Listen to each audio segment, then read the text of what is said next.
traditional publishing, the publisher adds a great deal of value, and his primary value is his ability to help you sell your book. And that's really important for someone like J.K. Rowling, who was a very shy, mother who was writing these books to try and earn a living to, help support her kids. But she wasn't a salesperson, and she needed Bloomsbury and Scholastic to take her book around the world for her. Bloomsbury and Scholastic did, as far as I'm concerned, a brilliant job on it.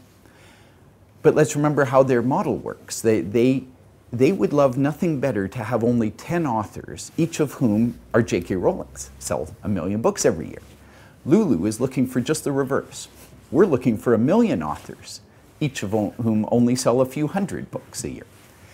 In order to get there, we've reversed the royalty split with the author. So traditional royalty, the author is lucky to get 10% of the sales of the book as his or her share. On Lulu, the author or the creator, the business that publishes through Lulu, keeps 80% of the profit on the book. Lulu's tools are completely neutral. Our tools work every bit as well if you are a small individual on the top of a mountain in Tibet, or whether you're one of the great public corporations on Wall Street. Anytime you have a title that you don't know how many you're going to sell, you want to work with print-on-demand suppliers, someone who will only print them when you have a customer for them, because one of the problems in publishing is the publishing industry's figures are that over 50%, in other words, more than half of all the books that are printed this year will never be sold. So, and when you think about it, the economics are, if you think you're going to sell 5,000 books, you print 10,000, because what if you sell 6,000? You need the extra books. The problem is most books don't actually achieve their sales goals. So instead of selling 6,000, you actually only sell 2,000 or 3,000. What do you do with the other 7,000 books? You send them to the recycling center. Working with Lulu, we print the books one at a time. If you only sell 3,000 books, we only print 3,000 books. I've heard the comment many times but you're doing dead trees. You're putting ink on paper.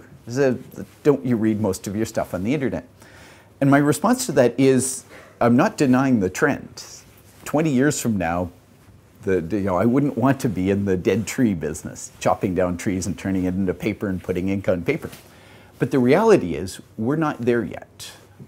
95% of all content is consumed in a physical format. So whether it's you buy it as a book, whether you buy it as a DVD or CD-ROM, you are buying it in some way as physical content. The electronic content is a growing part of what people buy, but it's still small. It was only invented a few years ago. It's well under 10% today. Interesting enough, Lulu sales, because we don't differentiate. And one of the reasons Lulu is very popular is our authors will both publish their paper book through Lulu and make their book available electronically through Lulu. But right now we see 90% of our sales of the demand is for the printed version of these books as opposed to the electronic versions of the books. You've seen the advice, now it's time to take action. Join us to discuss this advice, search for more expert advice, or tell us about your biggest problems in business.